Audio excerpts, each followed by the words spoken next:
Now to some other stories we're following tonight. Let's get you up to speed. Hotel shootout. Atlanta police say two men started shooting at each other outside the Marriott in Midtown on 14th Street.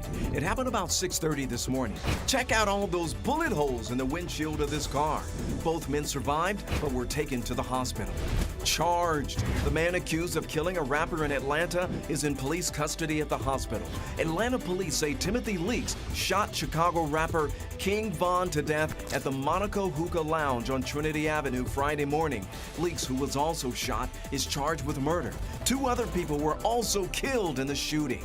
Staying home. Governor Brian Kemp's office confirms he's still in a 14-day quarantine after coming into contact with someone who has coronavirus. We learned the First Lady, Marty Kemp, is no longer in quarantine because she was not exposed to that person. She was originally quarantined as a precautionary measure when she was first tested for the virus. Both the governor and his wife tested negative.